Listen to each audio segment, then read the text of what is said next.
오늘은 야고보서 82강 진리를 떠난 자를 돌아서게 하라, 그 네 번째 시간을 나누려고 합니다. 오늘은 따로 소주제를 정하지 않고요, 이대로 여러분들이 말씀을 들으면서 이 강의 내용을 앞뒤 맥락을 따라서 전의 강의와 연결시켰으면 좋겠습니다. 지난주에 이어서 우리는 이렇게 말할 수 있습니다. 만일 우리 중에 진리에 있다가 진리를 떠난 자가 있다면 그에게 가서 진심으로, 그에게 가서 또 지혜롭게, 의롭게 충고하고 권면하여서 또 책선하여서 어느 때는 그를 책망해서라도 진리로 돌이키는데 힘써야 한다는 것입니다. 그러나 만일 아무것도 하지 않고 다만 뒤에서 수군거리고 있거나 비판하거나 비방만 하고 있다는 것은 참 비겁한 태도입니다. 그리고 그러한 사람에게 어떤 사람들은 무관심한 태도로 보이는 것도 하나님께 향한 성도로서 합당한 태도는 아니라는 것입니다. 어떤 사람은 이렇게 말합니다. 교회가 어떤 일을 해야지 진리를 떠난 자들이 돌아온 것이 아니다 라는 것입니다. 그래서 교회가 해야 될 일에 대해서 무용론을 이야기하는 것이죠. 하나님께서 이미 작정하시고 예정하시고 은혜 주신 자들은 구원할 것이니 진리를 떠난 자에 대해서 교회의 역할은 별로 없다라고 말한 자들입니다. 그래서 그들을 찾아보지도 아니하고 돌아보지도 아니하고 그들을 돌이키려고, 그걸 진리 안으로 돌이키려고 애쓰지도 않고 다만 방치하고 있다면 이는 하나님 앞에서 의롭지 못한 태도일 것입니다. 이는 하나님 앞에 선하지 못할 것이며 하나님 앞에서 긍휼함을 얻지 못할 것입니다. 에스겔서 34장 말씀 한번 가볼까요? 에스겔서 34장 1절입니다. 종종 우리가 읽어봤던 말씀이지만 다시 한번 봐보겠습니다. 여호와의 말씀에 34장 1절 여호와의 말씀이 내게 임하여 이르시되 인자야 너는 이스라엘 목자에게 예언하라. 그들 곧 목자에게 예언하여 이르기를 주 여호와께서 이같이 말씀하시되 자기만 먹는 이스라엘 목자들은 화 있을진저 목자들이 양떼를 먹이는 것이 마땅하지 아니하냐. 너희가 살진 양을 잡아 그 기름을 먹되 그 털은 입되 양떼는 먹이지 아니한도다. 너희가 그 연약한 자를 강하게 아니하며 병든 자를 고치지 아니하며 상한 자를 싸매어 주지 아니하며 쫓기는 자를 돌아오게 하지 아니하며 잃어버린 자를 찾지 아니하고 다만 포악으로 그것을 다스렸느니라. 목자가 없으므로 그것들이 흩어져서 모든 들짐승의 밥이 되었다라고 말합니다. 이곳에서 목자에 대한 이야기는 교회 리더십을 이야기를 해보겠습니다. 바로 그들에게 말합니다. 그 진리를 떠난 자들을 어떻게 합니까? 돌아보지 않으려고 합니다. 놔둬버립니다. 방치해버립니다. 그럼 그들이 어디를 갈까요? 더욱더 그 이리 때 무리 안에서 살게 되겠죠. 그들은 영혼 없이 살아가면서 그 죽은 영혼으로서 마지막을 맞이하게 될 것입니다. 성경은 그들을 돌이키라고 말합니다. 행여 그들이 진리를 떠났다 할지라도 그들을 돌이키는데 힘쓰라고 말하는 것입니다.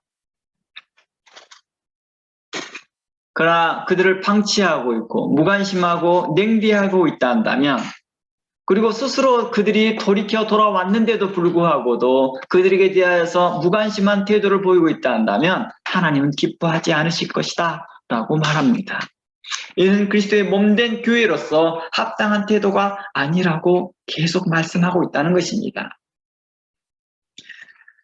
심지어 스스로 돌아온 자들을 환영하지도 않고 돕지도 않고 무관심과 냉대만 일관하고 있다면 하나님은 그러한 자들과 그러한 교회들을 책망하시고 심판하실 것입니다.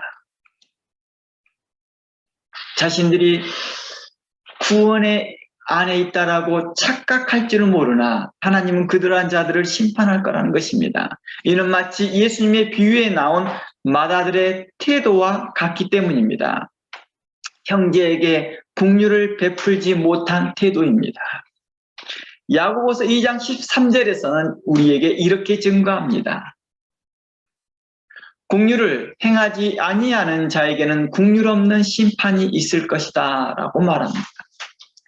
긍휼이 없는 자, 긍휼을 행하지 아니하는 자에게는 결국에는 긍휼 없는 심판이 있을 것이라고 말합니다. 이곳에서 긍휼을 행하지 아니하는 자는 누구인가요? 야고보서 이 맥락을 보면 성도들을 이야기하고 있었습니다. 그리고 그 성도들에게 그 긍휼 없는 심판이 있을 것을 말하고 있었다는 것입니다. 긍휼은 심판을 이기고 능히 자랑하느니라. 전에 우리가 야고보서 2장 강의를 했기에 이 본문을 여러분들이 다시 한번 참고해 보시길 바랍니다. 내 형제들아, 만일 사람이 믿음이 있노라 하고 행함이 없으면 무슨 유익이 있겠느냐? 그 믿음이 능히 자기를 구원하겠느냐?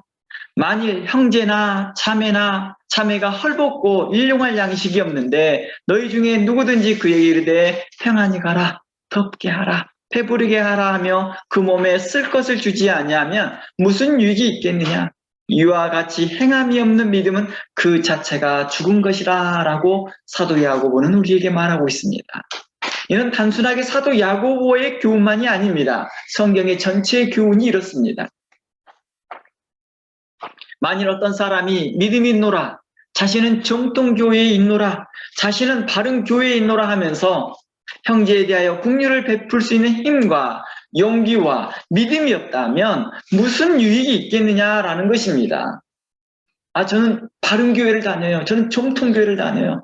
저는 정말 유명한 목사님 교회에 다녀요. 이것이 자랑일 뿐 그게 무슨 유익이 있겠느냐라는 것입니다. 새로운 사람이 와도 무관심합니다. 많은 성도들이 우리 가나안 성도라고 말하죠. 그 성도들이 하는 말이 무엇이냐면 여러 교회를 가는데 교회들마다 너무 냉담하다는 거예요.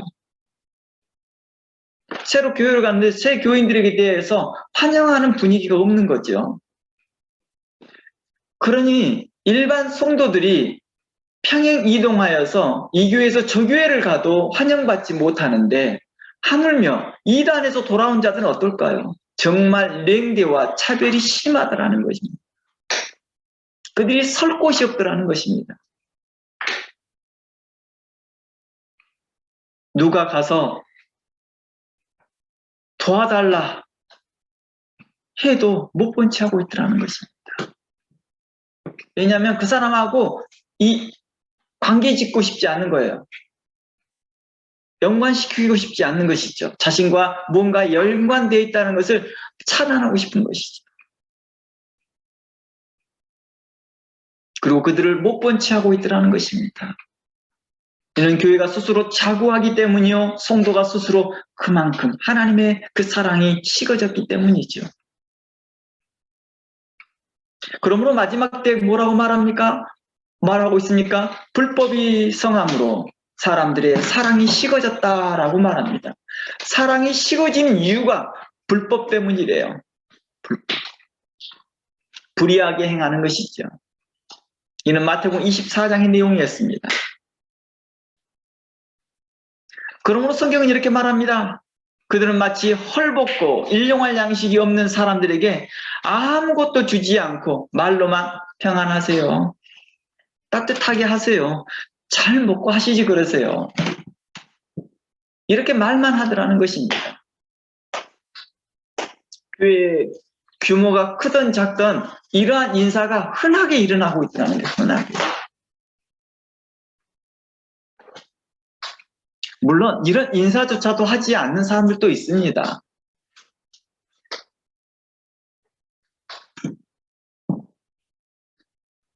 무릎을 꿇어 겸손히 섬기고 그 형제를 섬기고 온유한 마음으로 대하는 태도는 찾아보기가 어렵더라는 것입니다.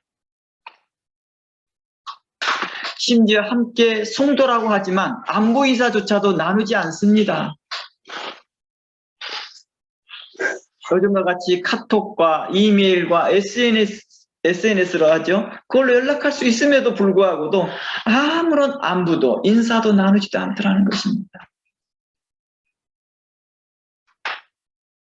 이러한 모습들은 성도들에게만 있느냐? 목회자들에게도, 사역자들에게도, 선교사들에게도 이런 일들이 벌어지고 있더라는 거예요. 무관심으로 일관합니다. 무관심으로. 그리고 자신에게 유익되는 사람들에게만 계속 관계하고 있더라는 것입니다.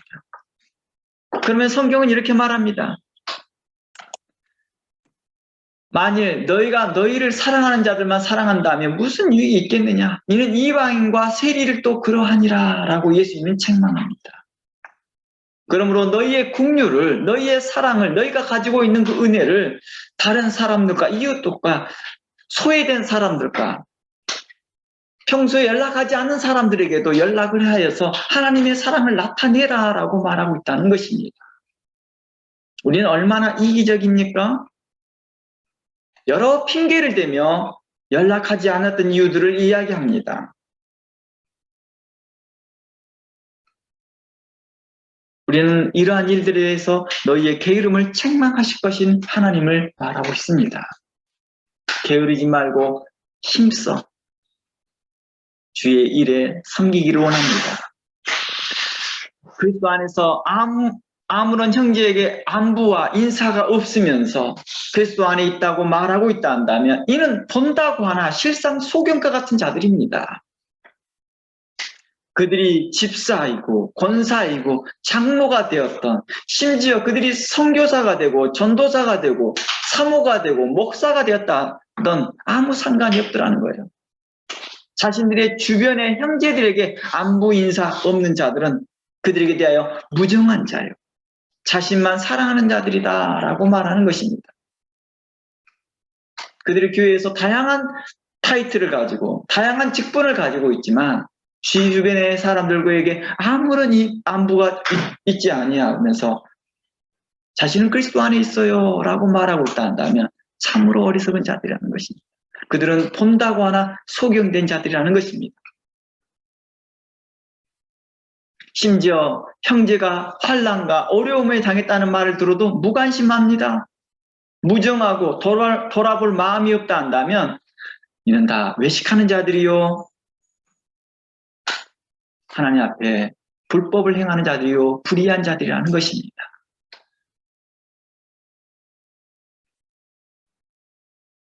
참으로 놀랍습니다. 이러한 일들이 너무 흔하게 일어나고 있다는 것입니다. 성도들 사이에서 말입니다. 그러면서 다른 사람들의 문제들은 잘도 지적합니다. 다른 사람들을 판단하고 지적질은 잘하면서 정작 자신의 문제를 보지 못하는 소경과 같습니다. 디모데후서 3장에서는 말세 이러한 일이 일어난다고 말합니다. 사람들이 교만하고 감사하지 아니하며 거룩하지 아니하며 무정하며 온통함을 풀지 아니하며 절제하지 못하고 사나우며 배신하며 조급하며 자만하며 경건의 모양은 있으나 경건의 능력은 없는 자들이 많아질 것이다 라고 디모데후서 3장에서는 말하고 있었습니다. 이게 마지막 때래요. 이 말은 곧 뭘 의미합니까? 하나님의 심판의 때가, 주님의 심판의 때가 가까웠으니 너희들은 회개하라 라는 의미겠지요. 그러므로 사도 베드로는 우리에게 교훈하기를 성도로서 믿음의 덕의 절제와 경건, 그리고 경건의 형제의 우애와 사랑을 더하라고 교훈하였습니다. 우리 다 함께 베드로후서 1장 5절부터 한번 봐보겠습니다. 베드로후서 1장 5절입니다. 그러므로 너희가 더욱 힘써 너희 믿음의 덕의 지식을, 지식의 절제를, 절제의 인내를, 인내의 경건을, 경건의 형제의 우애를, 형제의 우애의 사랑을 더하라 말하였습니다. 이런 것이 너희에게 흡족한즉 너희로 우리 주 예수 그리스도를 알기에 게으르지 않고 열매 없는 자 되지 않게 하려 한다라고 말합니다. 9절 말씀에 이런 것이 없는 자는 맹인이라 소경이란 뜻이죠. 보지 못하는 자들이라는 것입니다. 멀리 보지 못하고 그의 옛죄가 깨끗한 것을 잃어버렸느니라. 자신이 구원받았던 사실들을 잃어버린 자들, 자신에게 구원의 은총에 감사하는 자들은 결코 이렇게 행할 수 없다라는 것입니다. 자신이 구원받았던 은총에 있는 사람들은 형제에게 무정할 수가 없다라는 것입니다. 무관심할 수가 없다라는 것입니다. 자신만 구원받았다라고 자신만 안착할 수가 없다라는 것입니다. 우리 그런 거 있잖아요. 일반인들도 세상 사람들도 유명한 연예인을 보고 자신한테 너무 좋으면 기쁨이 막 여기저기 소문내고 그러잖아요. 같이 함께 가보자 어쩌고 저쩌고 뭐 팜플렛도 만들고 뭣도 만들잖아요. 많은 사람들이요. 마음에 우울한 사람들이 그런 연예인들의 그 공연장 한번 갔다 오면요. 마음이 치료가 된대요. 그래서 그 사람들이 뭐 하는지 아세요? 그런 것을 활동을 하는 거예요.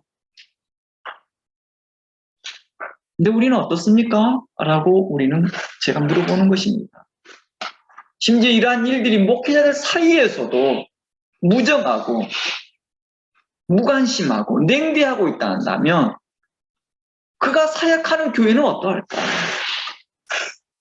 참으로 마지막 때가 가까웠음을 늘 말하고 있다는 것입니다.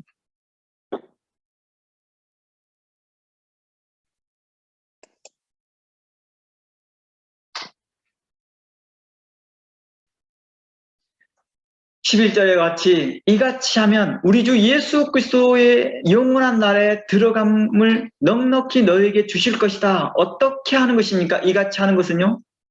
그로 10절이죠. 형제들아 더욱 힘써 너희 부르심과 택하심을 굳게 하라. 너희가 이것을 행한즉 이것이라는 건 뭡니까? 형제의 우애를 더하며 사랑을 더하며 경건의 우애를 절제의 인내와 지식의 절제를 덕의 지식을 이러한 모든 것을 믿음의 절제를 이러한 모든 것들이 우리에게 말하는 것입니다. 이런 것들이 흡족한즉 이런 것들이 풍성한즉 너희가 소경이 아닐 것이다. 그러나 이런 것들이 핍절한 자들은 소경이라고 말하는 것입니다.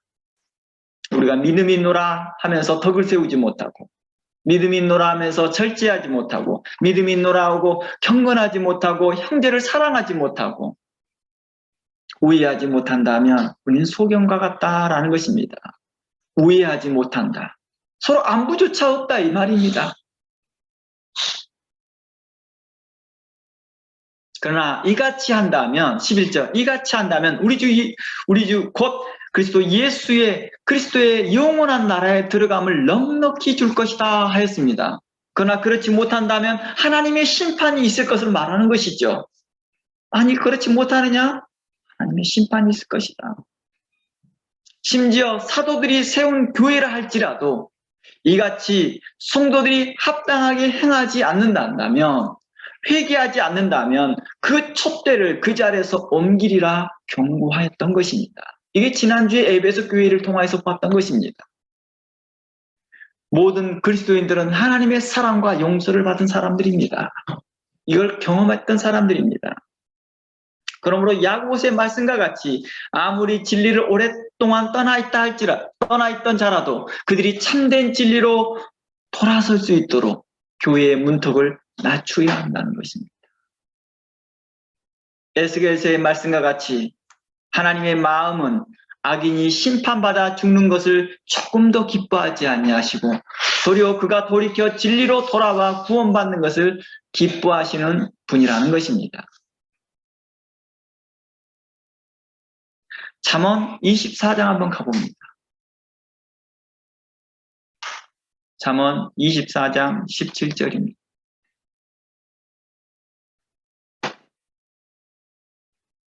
잠언 24장 17절 한번 가보겠습니다. 내 원수가 넘어질 때 즐거워하지 말라. 그가 엎드려질 때 마음에 기뻐하지도 말라. 여호와께서 이것을 보시고 기뻐하지 아니하사 그의 진노를 그에게서 옮기실까 두려우니라 라고 말합니다. 어느 한 성도가 자신을 핍박하는 원수가 있는데 그 원수가 넘어지고 자빠졌을 때 기뻐하고 있다 한다면, 속으로 기뻐하고 있다면 하나님께서 누구에게 올 진노를, 그 원수에게 질 진노를 너에게도 옮길 것이다 라고 말하고 있다는 것입니다. 성도로서 합당한 태도가 아니었기 때문이죠.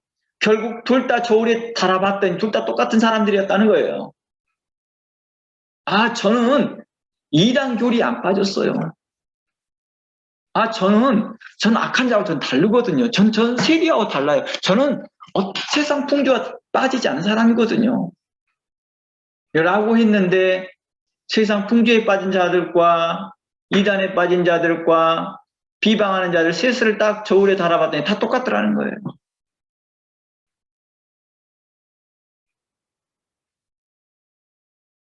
누가 더 낫냐? 겨 묻은 개가 똥 묻은 데를 나무라 하고 똥 묻은 개가 겨 묻은 개를 나무라는, 그 서로 간에 누가 더 낫냐고 하고 있는 그 어리석은 태도를 책망하고 있다는 것입니다. 자신들이 정통교회, 바른교회에 있다고 안심하고 안주할 뿐 막상 세상 풍조와 거짓된 것에서 돌아온 자들을 하나님 아버지의 마음으로 함께 환영하지 못하고 기뻐하지 못하고 판단하고 수군거리고만 있다 한다면 이는 첫사랑을 잃어버리는 에베소 교회와 같다는 것입니다. 자신들의 둘보는 보지 못하고 외식하는 바리새인 모습과도 같다는 것입니다. 이러한 자들에게 하나님께서는 그 심판을 멈추지 않을 것이다 라고 말합니다. 그리고 예수님의 비유에 나온 마다들처럼 진리에서 떠나 죽었다가 다시 살아 돌아온 그 동생이 이제 회개하고 참된 안식과 진리이신 아버지께 돌아왔습니다. 그런데 어떻게 합니까? 기뻐하지 않습니다. 마치 첫사랑을 잃어버렸던 에베소 교회의 모습과 같습니다. 그 두 브라더가 처음부터 그랬을까요? 아니었겠죠. 첫사랑을 잃어버렸던 에베소 교회에 경고하였듯이 그 마다들에게도, 그 잘못된 마다들에게도 그 자리가 위태롭게 될 것을 경고한 것이죠. 너 그 자리 보존할 수 없을 수도 있어.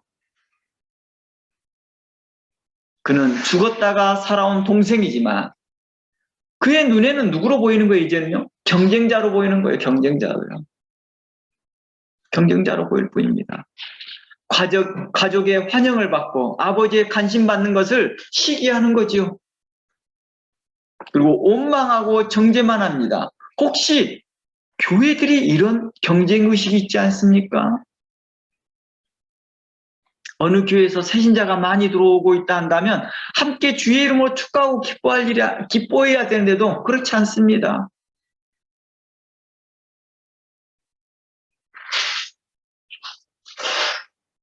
경쟁의식을 갖고 있더라는 거예요. 그 마음에 질투와 시기가 있더라는 거예요.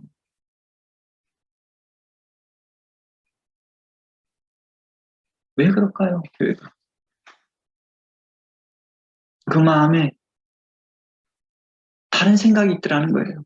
교회가 분쟁이 일어났다 그러면 거기에 싸움에서 일어나는 부스러기라 하나요? 그 싸움에서 분쟁에서 일어나는 사람들이 자기 교회로 오기를 바라고 있더라는 거예요. 그걸 안타까워하며 그걸 함께 해결해 주려고 하지 않습니다. 그들이 해결할 수 있는 방법이 뭐예요? 그들이 자기 교회 오기라를 바라는 거예요. 탐욕이죠.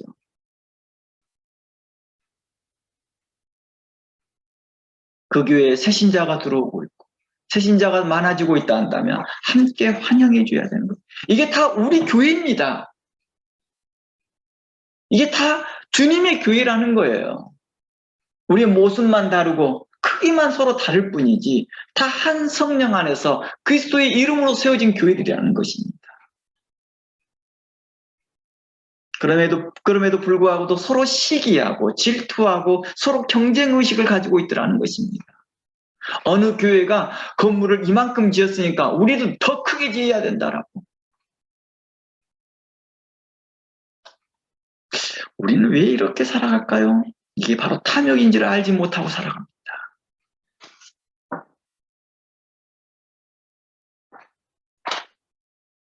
그리고 어떻습니까? 어느 교회가 좀 잘 된다고 한다 하면 혹시 그 교회에 문제가 있지 않나 돋보기와 현미경까지 들여다보면서 찾아보려고 합니다. 그리고 그 교회의 교단이 어쩌니 저쩌니, 신학교가 어떠니 저쩌니, 그 교회 소문이 어떠니 저쩌니 하며 흠잡으려고 예를 쓰라는 것입니다. 이거 완전 비즈니스 같죠. 마케팅 전략을 하고 있다는 것입니다. 이러한 모습은 예수님의 비유에서 나온 성전에서 기도하는 바리새인에게서 발견됩니다. 세상죄에 빠져있던 세리가 성전에 와서 회개하고 기도하는 모습에 함께 성전에 있던 바리새인은 어떻게 해야 될까요? 그것을 보고요. 기뻐해야 되죠. 그러지 않을까요? 저 세리가 평소에 오지 않는 사람인데 기뻐해야 되고 환영해야 될커녕 그의 잘못을 간접적으로 지적질합니다. 그러면서 자기를 자랑하면서 반대적으로 세리를 지적하죠. 자신에게 와야 할 주님의 관심이 그 사람에게 빼앗길까 봐 조바심을 갖고 있습니다. 하나님 앞에서 자기 자랑을 막 늘어놓습니다. 평소에는 하나님 앞에 그렇게 열심도 하지 않던 사람이 뭐합니까? 그 세리가 오니까 막 열심을 내서 이야기를 합니다. 그는 오만한 생각으로 기도하고 자신이 세리와 다르다는 자부심은 있지만은 정작 자신 안에 들어있는 큰 들보는 보지 못하는 자입니다. 하나님이 싫어하는 오만한 생각과 교만한 생각과 불의한 것과 우상 숭배와 곧 탐욕을 보지 못하는 어리석은 자들이라는 것입니다.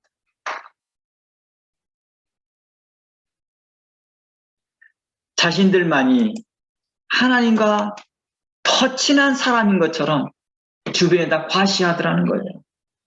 그러니까 큰 두 손 들파 들면서 화려한 옷을 입고 기도하고 있더라는 거예요. 사람에게 보이려고요. 내가 하나님과 더 가까운 사람이야. 그걸 과시하더라는 것입니다. 그리고 성전에서 하나님께 기도할 수 있는 사람은 자신들과 같은 그 바리새인과 같은 사람이라고 착각하고 있더라는 거예요. 그런 오만한 태도로 그는 말합니다. 마치 자신의 둘보와 외식됨과 불의한 태도는 전혀 보지 못하고 자신들만이 정통이고 자신들만이 바른 교회라고 착각하고 살더라는 것입니다. 그리고 하나님께서 은총과 은혜를 주시는 곳이 자신들에게만 있다라고 착각한다는 것입니다. 이러한 사람은 누가 자신의 문제를 지적하면 곧바로 뭐합니까? 공격적인 태도가 나타납니다. 바로 공격성이 드러나더라는 거예요. 아, 내가 그랬나요? 너무 죄송합니다. 하는 그러한 자신에 향한 안타까움이 있는 게 아니라 상대방에 대하여 공격성이 나타나기 시작합니다. 그런 말을 들을 때 마음에 근심이 생기고 회개가 일어나는 게 아니라 도리어 공격을 해버립니다. 그러면서 이렇게 말합니다. 자신들도 교회에 문제점이 있다는 걸 압니다. 그런데 알면서도 말하지 않고 있다고 합니다. 그렇게 변명을 하더라는 거예요, 그들이. 그리고 심지어 예수님을 따르던 바리새인들도요, 그들에게 외식됨을 지적을 하잖아요, 예수님께서요. 그럼 뭐합니까? 곧바로 예수님을 떠나고 예수님을 죽이려고 공모하더라는 거예요.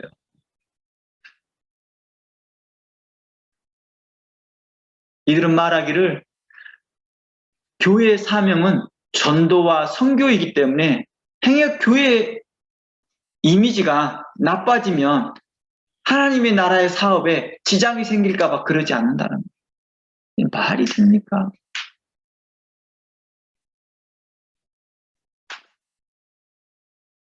교회의 문제를 지적하면 도리어 지적하는 사람을 문제 있다고 비방합니다.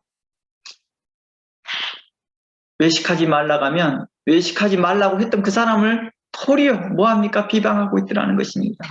마치 자신 안에 들보는 보지 못하고 다른 사람의 눈에 티만 보고 그 티를 빼라고 말하는 어리석은 바리새인과 같더라는 것입니다. 자신이 해결해야 할 문제는 생각하지 아니하고 남이 지적하는 그 말에 대하여서 기분이 상하니까 공격성으로 드러나더라는 것입니다. 심지어 이러한 자들은 예수님의 비유에서 나온 잘못된 마다들처럼 아버지 앞에서 교만하고 오만한 태도로 화내며 아버지께 공평하지 못하다라고. 아버지 잘못되었잖아요. 공평하지 못합니다. 이 처사는. 어떻게 밖에 나가서 창기와 다 그 돈을 탕진해버리는 그 아들을 위해서 이렇게 큰 잔치를 벌릴 수 있습니까? 이건 공평하지 못합니다라고 아버지의 잘못을 지적하고 아버지께서 잘못이 있다라고 토로하고 있더라는 것입니다. 그러면서 말합니다.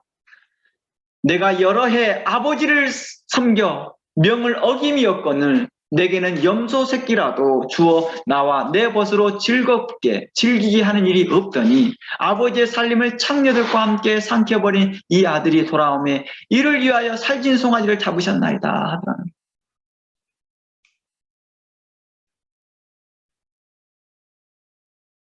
자신은 너무 떳떳하게 자기 아버지 뜻대로 다 했대요. 아버지는 그렇게 보이지 않는데도 불구하고 바리새인들의 모습이 그렇지 않았나요?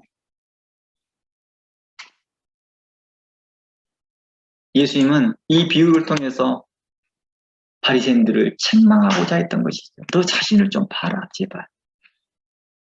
너희들은 아버지의 말씀을 하나라도 거스린 것이 없다라고 생각하나 너희들은 하나님의 말씀을 오해하였도다. 성경을 심히 오해하였도다. 그런 오해했던 것들을 마태복음 5장부터 지적하게 나가기 시작하면서 성경을 다시 재해석해 주기 시작합니다. 너희들이 이미 진리 가운데 떠나 있으면서 다른 사람들을 지적하고 있니? 이 말이었거든요. 그러면서 세리와 같은 자들을 비방하고 그들에 대하여서 옳지 못하다 하나님 나라에 들어가지 못한다 했으나 도리어 예수님께서는 세리와 창기와 죄인들이 먼저 하나님 나라에 들어갈 것을 말하고 있다는 것입니다. 성경에서 형제를 업신여기고 말과 행동을 함부로 하고 무례하게 행동한 오만한 자들과 교만한 자들과 오만 방자한 자들을 뭐라고 말합니까? 성경에서 이들은 결코 주와 함께 머물지 못할 것이다 말합니다. 의인이 회중에 참여하지 못할 것처럼 너희들이 그 의인의 회중에 참여하지 못할 것이라 말하였습니다. 마다들처럼 아버지 앞에서 오만방자한 태도를 보인 자들은 하나님 앞에서 서지 못할 것입니다. 그들은 이렇게 말합니다. 주의 길이 공평하지 못합니다. 아니 어떻게 저와 둘째를 똑같이 비교할 수가 있습니까? 이건 아버지께서 공평하지 못한 일이요. 이것은 아버지의 판단이 잘못됐습니다. 라고 지적하고 있더라는 것입니다. 이러한 모습이 정말 성경에 나와요. 에스겔서 18장 가봅니다.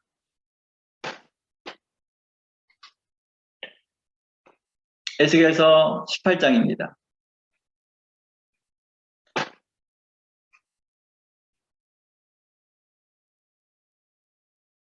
21절 가봅니다. 에스겔서 18장 21절 말씀에 그러나 악인이 만일 그가 행한 모든 죄에서 돌이켜 떠나 그 모든 율법을 지키고 정의와 공의를 행하면 반드시 살고 죽지 아니할 것입니다. 우리가 전에 읽어봤던 내용입니다. 그 범죄한 것이 하나도 기억함이 되지 아니하리니 그가 행한 공의로 살리라. 23절 주 여호와의 말씀이라. 내가 어찌 악인이 죽는 것을 조금인들 기뻐하랴. 그가 돌이켜 그 길에서 떠나 사는 것을 어찌 기뻐하지 아니하겠느냐. 만일 의인이 돌이켜 그 공의에서 떠나 범죄하고 악인이 행하는 모든 가증한 일대로 행하면 살겠느냐. 그 행한 공의로운 일은 하나도 기억함이 되지 아니하리니 그가 범한 허물과 그 지은 죄로 죽을 것이다 라고 말합니다. 이거 본문에서 뭐라고 말합니까? 악인과 의인을 이야기하면서 악인이 돌이켜 진리에 돌아간다면 살 것이고 의인이 돌이켜 진리를 떠난다면 죽을 것이다 라고 하는 말입니다. 이 말이요. 결단코 죽을 것이다. 그런데 25절 봅니다. 그런데 너희는 이르기를 주의 길이 공평하지 않다고 말합니다. 주의 길이 공평하지 않습니다. 이스라엘 족속들아 들으라. 내 길이 어찌 공평하지 아니하냐? 너희 길이 도리어 공평하지 않는 거 아니냐? 라고 하나님은 반문합니다. 이런 생각이 나온 이유가 뭘까요? 왜 사람들이 하나님은 공평하지 않다라고 말했을까요? 바로 그들이 오랫동안 알고 있던 교리 때문입니다. 잘못된 교리지요. 그것은 죄의 유전과 같은 것을 말하고 있습니다. 죄의 유전. 죄가 유전된다는 거예요. 마치 아버지가 다른 사람에게 빌린 돈이 있는데 그것을 갚지 못하고 이제 돌아가셨어요. 그러면 그 아들이 갚는 것과 같다는 거예요. 즉 아버지의 죄로 인하여 아들에게도 그 죄의 영향이 미친다는 것입니다. 이 교리를 쉽게 전달하기 위해서 속담으로 만든 말이 있습니다. 그 말이 바로 2절에서 언급됩니다. 2절 한번 가봅니다. 에스겔서 18장 2절에 보면 뭐라고 나옵니까? 아비가 신포도를 먹었으므로 아들의 이가 시다라는 것입니다. 이게 하나의 그 교리를 쉽게 전달하기 위해 속담으로 만들어진 것입니다. 아니면 이미 있던 속담을 교리와 적용시켜서 이렇게 전달했는지도 모릅니다. 즉 아비가 죄를 범하였는데 그 죄를 범하지 아니한 아들이 그 죄에 대해 심판당함을 비유한 것입니다. 이러한 하나님의 심판은요, 구약의 율법의 10계명 중 이런 말이 나와요. 나를 미워하는 자는 그 죄를 3대에서 4대까지 이르게 할 것이다 라는 말씀이 있어요. 출애굽기예요. 그런데 이러한 규정을 들어서 만든 그들의 법규죠. 그런데 이것을 그들의 교리로 삼았던 것이죠. 근데 이 교리는요, 하나님 말씀을 오해한 것입니다. 하나님께서는 그러한 죄를 짓지 말라는 의도가 더 강한 것이죠. 그러니까 너희들은 이 죄를 짓지 마. 그러면 이 죄가 이렇게 연결된다니까? 라고 하는 말은 진짜 연결된다는 의미를 보다도 어떤 의미 있어요? 그 죄를 짓지 말라는 말이 더 강하죠. 즉 하나님께서 그 죄를 정말 3대, 4대까지 하겠다는 의도가 강한 게 아니라는 것입니다. 언제라도 회개하면 그 죄를 용서해 주겠다고 하신 말씀이 더 강한 거지요. 그리고 그 후손이 아버지를 본받지 않고 공의를 행하기를 바라고 선을 행하기를 바라는 것입니다. 그러나 가장 일반적으로 뭐 합니까? 아비를 본받더라는 거예요. 아들, 자녀들이요. 불의한 아버지를 본받고 자연스럽게 본받아 가더라는 거예요. 그래서 성경에서 장자의 그 역할을 굉장히 크게 역할을 하잖아요. 중요시 여기고요. 그런데 잘못된 장자가 있었다는 거예요. 아비를 본받지 않는 거예요. 다행스럽게 악한 아비가 있는데 그 아비를 본받지 아니하고 선을 행한다면 어찌 그 선행으로 살지 않겠느냐 하는 말씀이 에스겔서의 말씀이에요. 그 말씀이요. 당연히 그 영혼이 살 것이다 라고 한 것입니다. 그래서 3절에서 이렇게 말합니다. 하나님께서 아비가 신토제를 먹었으므로 아들이 시다 하는 속담을 다시는 쓰지 못하게 할 것이다. 너희들 이런 교리 없어. 너 이렇게 오해하지 마. 이런 속담 쓰지 마. 이렇게 말하고 있다는 것입니다. 왜냐하면 하나님을 오해하여 만들어진 교리이기 때문입니다. 오늘날에도 가문에 흐르는 저주를 끊어라 라는 교훈을 하고 있는 분들도 성경을 오해하는 자들입니다. 그래서 에스겔서 18장 1절부터 봅니다.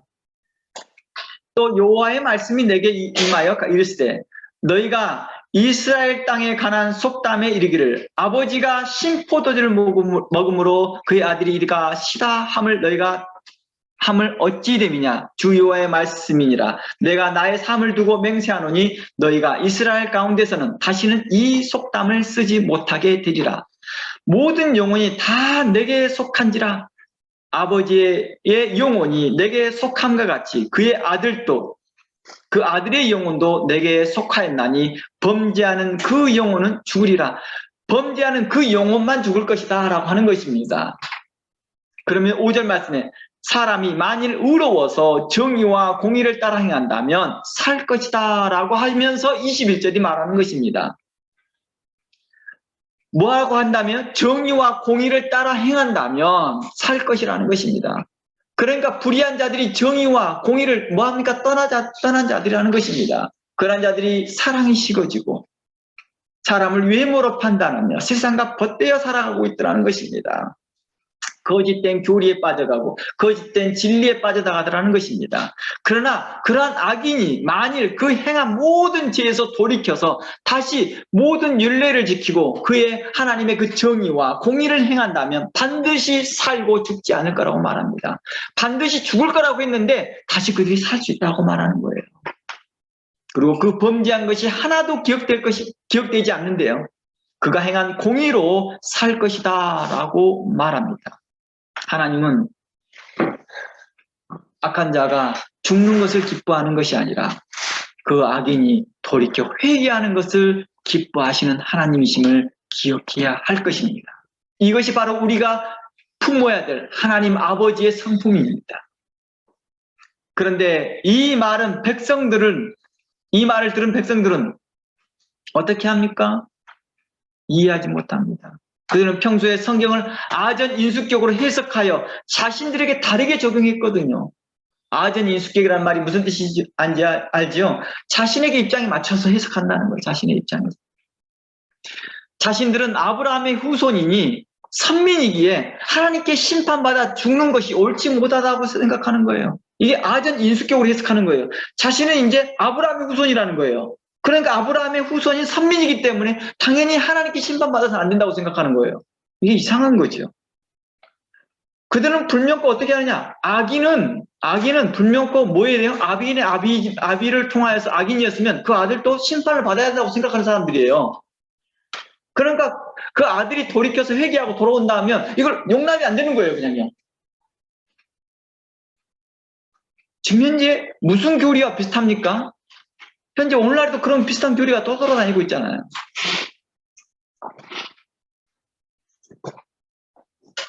그리고 현재 모든 고통과 고난과 불행의 원인을 또 이렇게도 생각합니다.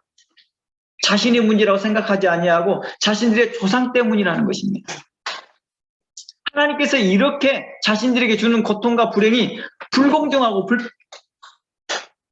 맞지 않다라는 것이죠. 합당하지 않다라는 것입니다. 어떻게 하나님께서 아비가 신포도주를 먹었으므로 아들이 시다라는 법을 만들어 이런 교리를 만들 수 있습니까? 시사 하나님께서 그걸 만들지 않았는데 자신들이 만든 교리인데 자신들이 만드는 그 트랩에 자신들이 빠지고 있더라는 거예요. 자신들은 아무런 죄도 없이 이런 고통을 당하고 있다라고 불평하고 있는 거예요. 아버지 때문에. 부모님 때문에, 조상들 때문에라고 합니다. 우리 그런 말 하죠. 잘 되면 자기 탓, 못 되면 조상 탓. 이런 뉘앙스예요, 이런 뉘앙스요. 즉, 현재 자신이 겪는 모든 고난과 고통과 불행의 원인을 하나님이 세운 교리 때문이라고 착각하는 자들이 있죠. 자신들의 조상 때문에 이 고통을 당한다라고 말하고 있습니다. 그러니까 가게의 저주를 끊어라. 라는 그 쓸데없는 소리 교리가 나오고 그런 말들이 나오는 것이죠. 그래서 25절 에스겔서 18장 25절에서 하반부에는 이렇게 말합니다. 하나님은 도리어 너의 길이 공평하지 않다라고 말한 것입니다. 그들을 책망한 것입니다. 그들은 교만하여 감사하지 아니하며 거룩하지 아니하며 무정하며 온통함 풀지 아니하며 절제지 못하고 사나우며 배신하며 조급하며 자만하며 경건의 모양이 있으나 경건의 능력은 없이 말로만 송돌하고 자부하고 살았던 소경된 자들이었습니다.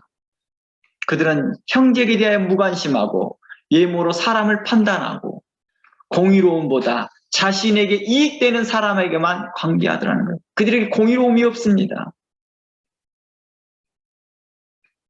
그리고 다른 사람을 멸시하고 살아가는 것입니다. 그러면 어떤 사람들은 하나님의 뜻을 떠나 세상과 벗대어 살아가고 속으로는 탐욕을 품고 우상을 섬겼던 그들이 이러한 불평을 하고 있을 때 하나님은 너의 길이 옳지 못하지 않느냐? 너의 길이 이렇게 말하고 있는 게 공평하지 못하다 라고 말한 것입니다. 그들은 이러한 불평이 자신들이 그동안 범했던 죄를 전혀 생각하지 않고 있더라는 것입니다. 도리어 공의로우신 하나님이 문제 있다라고 착각하고 살더라는 것입니다. 그러면서 원망합니다. 그러면서 하나님도 협박합니다. 이런 사람들이 대부분이 또 이래요. 하나님을 협박을 합니다. 협박하면서 기도합니다. 그래서 하나님은 에스겔서에서 계속 말씀합니다. 30절. 주 여호와의 말씀이라. 이스라엘 족속아, 내가 너희 각 사람의 행한 대로 심판하리라. 너희는 돌이켜 회개하고 모든 죄에서 떠날지어다. 그리한즉 너희에게 죄악의 걸림돌이 되지 않게 하라. 너희는 너희가 범한 모든 죄악을 버리고 마음과 영을 새롭게 할지니라. 이스라엘 족속아, 너희가 어찌하여 죽고자 하느냐. 이 말이 뭔 말이에요? 회개치 않고 있다는 거예요. 계속 불평하고 있다는 거예요. 하나님 불공정합니다. 맏아들처럼 함께 그 잔치에 참여하자. 죽었다가 살아온 동생이다. 함께 기뻐해야 되지 않겠는가. 그런데 그는 불공평합니다. 어찌니 악인이 구원받을 수 있습니까?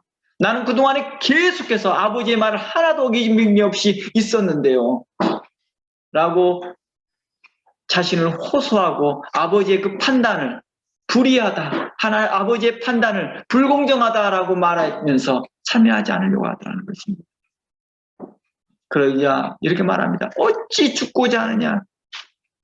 너가 네 마음에 있는 불의함과 탐욕과 너희 안에 있는 불법을 보지 못하느냐? 너희 안에 있는 들보를 보지 못하느냐고 책망하시는 거죠. 그러면 32절 주 여호와의 말씀이라. 죽을 자가 죽는 것도 내가 기뻐하지 아니하노니 너희는 스스로 돌이키고 살지니라. 이 말이 무슨 뜻이에요? 이미 죽기로 작정된 악인이었다 할지라도 그가 죽는 것을 기뻐하지 않는데 어찌 너희들이 죽으려고 하느냐. 회개하라 이 뜻이죠. 악인이 심판받는 걸 기뻐하지 않으십니다 라는 말씀과 같은 맥락입니다. 도리어 그 악인이 회개하고 돌이켜 아버지의 품에 돌아오는 것을 기뻐하신 하나님이시라는 것입니다. 그 마음을 성도들이 가지라는 것입니다. 이게 바로 공의로운 마음이요, 의로운 마음이요, 신실한 마음이요, 하나님 앞에 신의 성품에 참여하는 마음이라는 것입니다.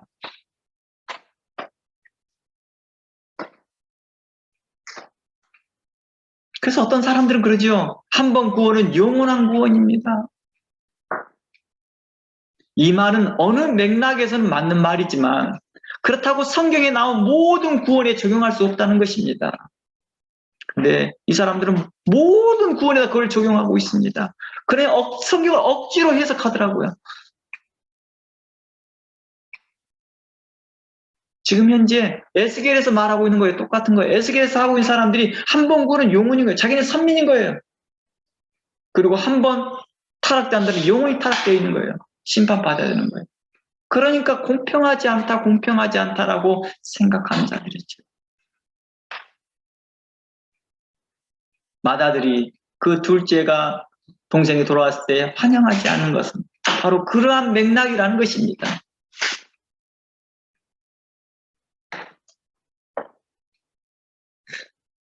그런데 어떤 한 번 구원은 영원한 구원이다라면서 모든 성경에 나온 구원을 거기에 적용시키고 있다면 큰 문제가 되는 거죠. 이는 마치 맏아들과 같은 그러한 태도를 보일 거라는 것입니다. 만약 그렇게 적용하는 것은 그 성경의 맥락과 기본적인 성경 해석학을 전혀 인정하지 않고 무시한 채 해석하는 어리석은 태도이죠. 더 나아가 성경을 자신의 기준에 사용하는 자들입니다. 그리고 자신의 이익에 악용하는 자들입니다. 이들은 하나님의 말씀을 억지로 그리고 함부로 해석하여 하나님의 뜻을 변질시키는 자들이라 할 수 있을 것입니다. 이들은 복음을 변질시키는 자들이요 진리에서 떠난 자들이라 할 수 있을 것입니다. 성경은 분명하고 그리고 다양하게 그리고 세밀하게 우리에게 말하고 있다는 것입니다. 그러나 그들은 일부러 하나님의 기록된 말씀을 이려하더라고요. 그리고 그것을 왜곡하려고 하더라는 것입니다. 그런데요, 우리 중에 단순하게 성경을 잘못 해석해서 그런 말을 하시는 분들도 있습니다.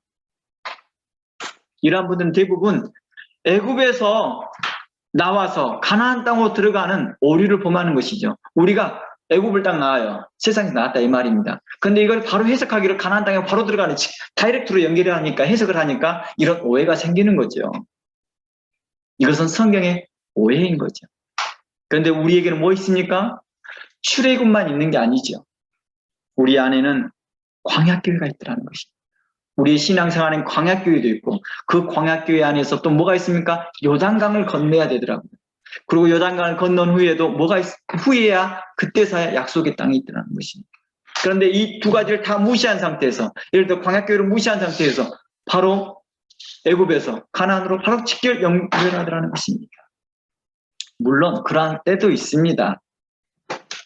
그런 때도 있습니다. 그러나 성경은 대부분은 이 광야교회를 언급하고 있더라는 것입니다. 우리가 그리스도의 복음을 배우고 증거할 때 어떤 방식으로든 마음이 중요하다라고 생각합니다. 그러나 이 말에 위험성이 있더라는 것입니다. 뭘 하든 무슨 공부를 하든 마음이 바르면 된다 이거예요. 그러면 이단 교리는 어떻습니까? 내가 마음이 착해요. 근데 이단 교리를 써서 그리스도의 복음을 증거해요. 이게 맞을까요? 잘못됐겠죠. 그러면 이단의 교리와 사설, 그리고 세상 철학과 세상의 사상과 세상의 종교를 혼합시켜서 그것을 사용해서, 이용을 해서 그리스도를 증거하는 건 어떨까요? 옳지 못하잖아요. 어떻게 하든 그리스도가 증거되잖아요. 이렇게 생각할 줄 모르나 이건 합당하지 못하다는 것입니다. 그럼 어떨까요? 이건 어떨까요? 선악과를 따는 행위가 있습니다. 그런데 이렇게 말합니다. 선악과를 따는 사람이 나는 마음이 착해요. 나는 의로운 마음에 사는 거예요. 옳을까요? 마음이 바르면 선악과도 따도 되는 건가요? 아니잖아요. 하나님께서 먹지 말라 한 것은 안 먹으면 됩니다. 그런데 이것을 불필요한 해석을 집어넣습니다. 아전인수격으로 성경을 보고 아전인수격으로 자기 자신에게 맞춰서 말을 합니다. 성경에는 그러한 것들에 대해서 쓰는 대로 부패로 돌아갈 것이다 라고 책망합니다. 쓰는 대로 부패로 돌아간다. 이 말은 그 마음이 부패하고 타락하게 되기 때문이라 말하는 것입니다. 그래서 어떤 것은요, 절대 붙잡아도 맛보아서도 그리고 만져서도 안 된다라고 성경은 이야기하고 있습니다. 그중에 사도 야고보는 세상과 벗대는 것을 지적하고 있었습니다. 너희가 세상과 벗대려고 하느냐? 그것 하나님과 원수되는 거다 라고 말하고 있었습니다. 곧 부패한다 이 말이죠. 그 사도 바울은 세상의 초등학문과 세상 철학과 거짓된 할례 교리 등 이런 것들을 거짓된 복음이라고 하겠죠. 를 말하고 있었습니다. 골로새서 2장 한번 가봅니다.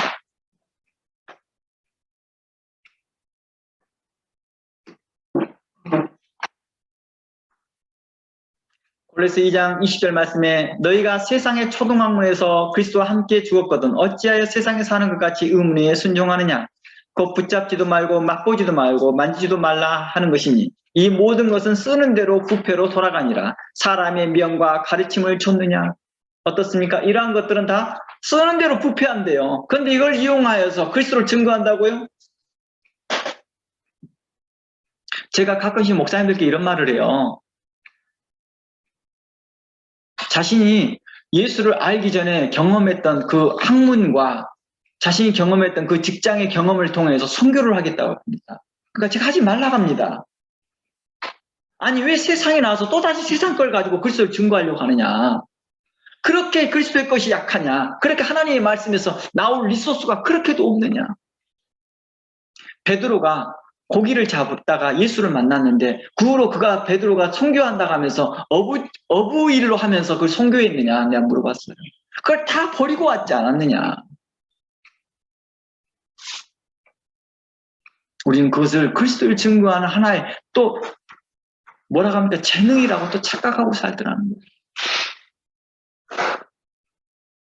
하나님께서 뜻이 있어서 하나님께서 무슨 뜻이 있어서 막 이렇게 말을 하더라는 거예요. 참으로 한심할 일입니다.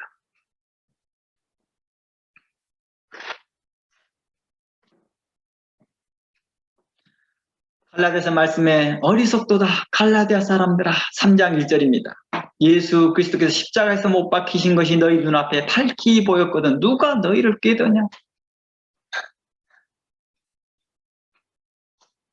그 게임에 빠져나가는 사람들이라는 것입니다.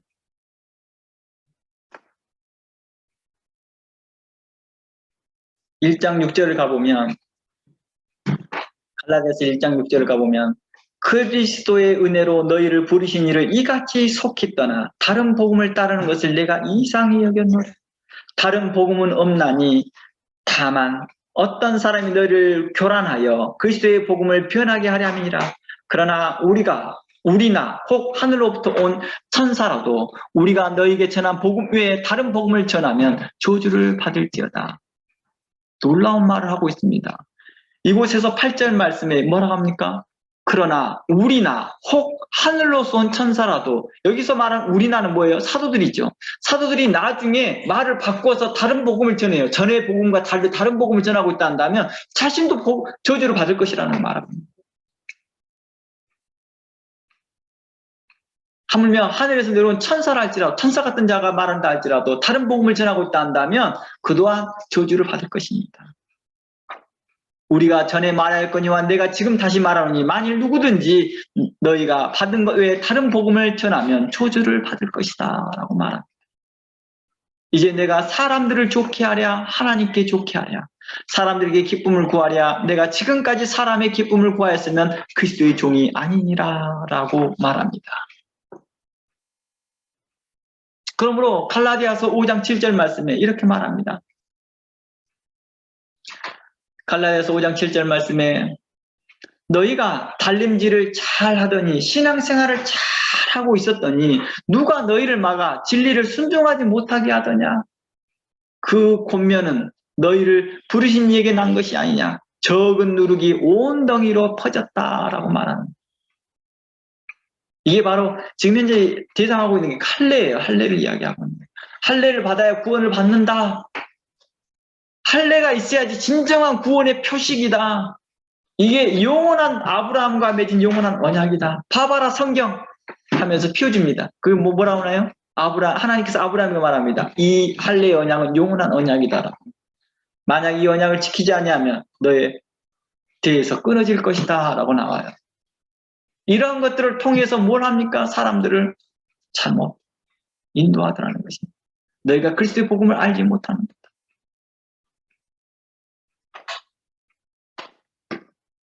그러므로 이런저런 세상 철학과 세상 교훈을 들어서 내가 좋은 의도로 했어요. 좋은 의도로 그리스도를 알리려고 했어요 할까 할지라도 하나님께서 만지지 말라 한 것들은 만지지 말아야 돼요. 거짓된 교훈과 거짓된 교리와 세상 철학과 세상 교훈으로 그리스도를 알리려고 하는 자들 하나님 앞에 의롭지 못한 자들이며 하나님 앞에 불의한 자들일 것입니다. 처음에는 괜찮을 것 같이 보이지만 점차 자신들의 마음과 영과 몸들을 병들게 하더라는 것입니다. 주의 진리에서 이탈하게 하고 떠나게 해버리더라는 게 결국에는 제가 그런 사람들 종종 봤거든요. 진리 가운데 한참 있어 심지어 신학 교수님도 그러더라고요. 진리 가운데에서 진리를 선포하던 분이 갑작스럽게 선회하여서 다른 이방의 종교 것을 가져와서 교리를 섞어서 말을 합니다. 그러니까 결국에는 뭐 하는지 아십니까? 이탈해버리더라고요. 어떤 사람은 세상의 철학을 가지고 어떤 세상의 과학을 가지고 설명하다가 나중에는 그가 과학자인지 성경 해석자인지 모르게끔 돼버려요. 그러면서 마음으로는 내 마음 항상 하나님께 있어. 하나님은 과연 그렇게 생각할까요? 그 바리새인의 기도의 모습에서 볼 수 있습니다. 바리새인은 항상 자신의 기도를 하나님이 들어준다고 착각합니다. 마다들은 자기 스스로가 자기는 아버지의 계명을 하나도 어긴 것이 없다고 착각하고 삽니다. 하나님은 그렇게 생각하지 않는데도 말입니다. 뭘 통해서 할 수 있습니까? 그의 삶을 통해서 보면 안다는 거예요. 그의 삶이 뭐하고 있으면 현재 부패해 가고 있더라는 거예요. 현재 불의하게 행하고 있더라는 거예요. 현재 공의롭지 못하고 있는데 그걸 보지 못한 소경이더라는 거예요. 형제에 대하여 안부조차 행하지 못하고 강도 만난 자에 대해서 긍휼을 베풀지 못하는 그런 마음이 곧 그걸 증명하고 있더라는 것입니다.